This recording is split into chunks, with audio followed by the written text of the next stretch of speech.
γεια σας, καλώς ήρθατε στο κανάλι μου. Πάμε σήμερα να φτιάξουμε λαμπρόψωμο, λαμπροκουλούρα, στολισμένο, όμορφο. Είναι εύκολη συνταγή με αλεύρι για όλες τις χρήσεις. Θα σας δώσω τη συνταγή και σε γραμμάρια και σε κούπες.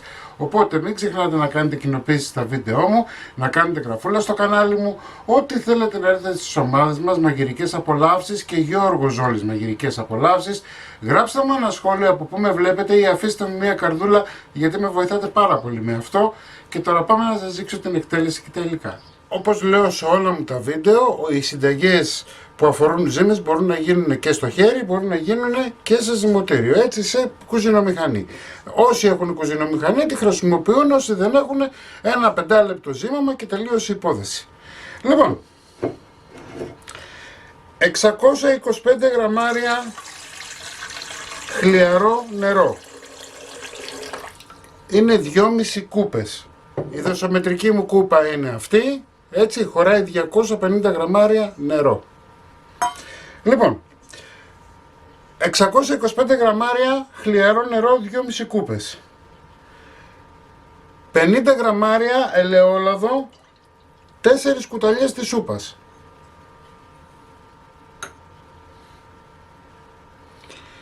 30 γραμμάρια ζάχαρη, 2 κουταλιές της σούπας. 2 φακελάκια ξερή μαγιά, 14 γραμμάρια. Ανακατεύω.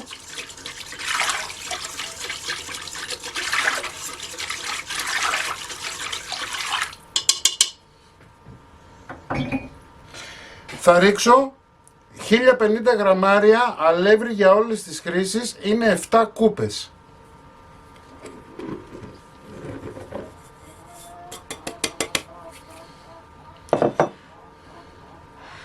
20 γραμμάρια αλάτι, είναι μία κουταλιά της σούπας και ένα κουταλάκι του γλυκού. Και ένα κουταλάκι του γλυκού γλυκάνισο, σε σκόνη. Αν δεν έχετε μπορείτε να βάλετε και ολόκληρο. Θα του δώσει αυτό το γιορταστικό πασχαλινό άρωμα. Πάμε λοιπόν για ζύμωμα, 3 με 4 λεπτά. Όσοι κάνετε στο χέρι θα το κάνετε γύρω στα 5 με 6 λεπτά. Λοιπόν, ζυμώσαμε. Έχουμε μία ζύμη η οποία κολλάει ελαφρώς, τόσο όσο λίγο δηλαδή. Βλέπετε πως είναι η ζύμη.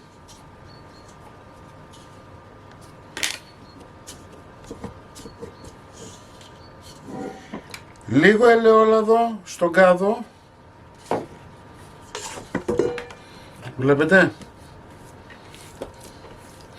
Εννοείται ότι αν δεν σας αρέσει το γλυκάνισο μπορείτε να βάλετε κανέλα, έτσι. Μπορείτε να βάλετε κανέλα και γαρίφαλο. Λοιπόν, η ζύμη μου είναι έτοιμη. Θα τη βάλω πάλι στο μίξερ, στον κάδο του μίξερ.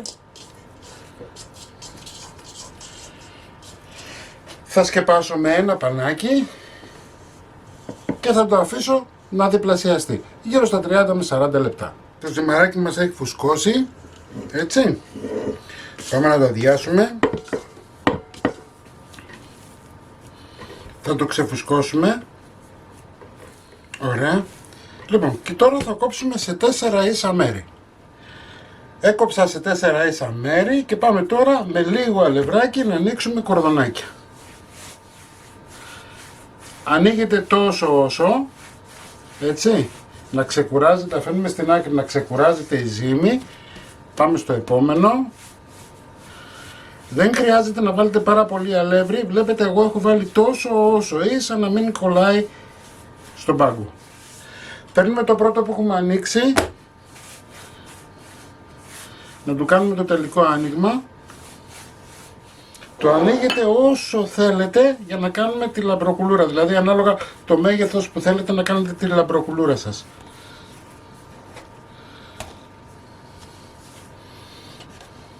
Ανοίξουμε λίγο αυτό. Βλέπετε είναι ίδια ακριβώς. Τα αφήνουμε λίγο στην άκρη αυτά, να ανοίξουμε και τα επόμενα, γιατί τα θέλουμε να είναι ίδια όλα. Παίρνουμε τα 2 φυτίλια μας. Εντάξει. Και αυτό που έχετε να κάνετε τώρα είναι αυτό.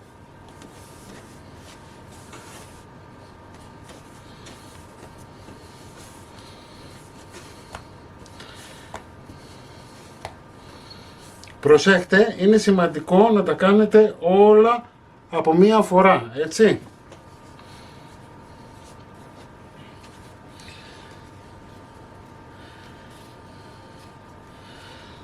Για να μπορέσει να γίνει το σχέδιο. Εντάξει. Θα πάρουμε τώρα τα επόμενα δύο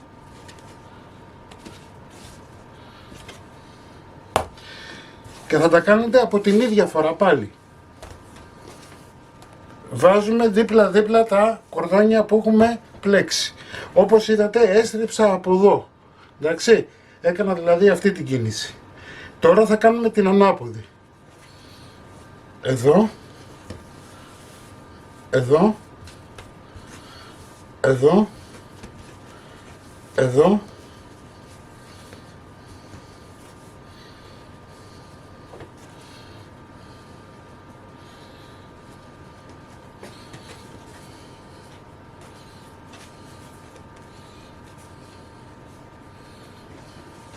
Πείτε μου τι σας θυμίζει. Για γράψτε μου στα σχόλια τι σας θυμίζει. Που δυσκολεύεστε να κάνετε πλεξούδες και τσουρέκια. Είδατε πόσο εύκολο είναι. Ούτε να σταυρώνετε τα χέρια σας, ούτε τίποτα.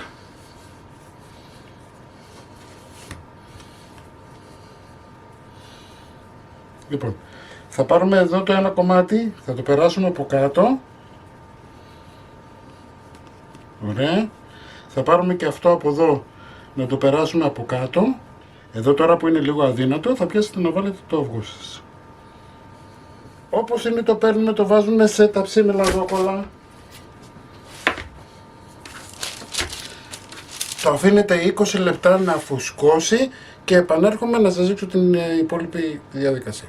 Αφήσαμε το λαμπρό ψωμό μας 20 λεπτά να ξεκουραστεί, ανάψαμε το φούρνο μας 180 βαθμούς αντιστάσεις πάνω κάτω προαιρετικά. Μπορείτε να αλείψετε με ένα αυγό και ένα σφινάκι νερό για να γυαλίσει. Έτσι, προαιρετικά. Αλείφουμε. Πάμε για ψήσιμο. Σε 180 βαθμούς αντιστάσεις πάνω κάτω. Έτσι, αν δείτε ότι σας παίρνει χρώμα, μπορείτε να βάλετε μία λαδόκολλα επάνω. Θα σας πάρει γύρω στα 40 με 50 λεπτά. Το ψωμάκι μας είναι έτοιμο. Σας το δείξω και από κάτω. Έτσι. Εάν θέλετε να το φυλάξετε, θα το βάλετε μεμβράνη και θα το βάλετε στην κατάψυξη. Όποτε θέλετε, θα το βγάλετε από τη μεμβράνη και θα σερβίρετε. Έτσι, θα το αφήσετε να ξεπαγώσει καλά και θα σερβίρετε. Λοιπόν, κομμένο θα το δείτε στην αρχή του βίντεο. Μην ξεχνάτε να κάνετε κοινοποίησεις στα βίντεο μου, να κάνετε γραφούλα στο κανάλι μου, είναι δωρεάν. Ό,τι θέλετε να έρθετε στις ομάδες μας Μαγειρικές Απολαύσεις και Γιώργος Ζόλης Μαγειρικές Απολαύσεις και εμείς θα τα ξαναπούμε σύντομα με ένα επόμενο βίντεο. Γεια σας!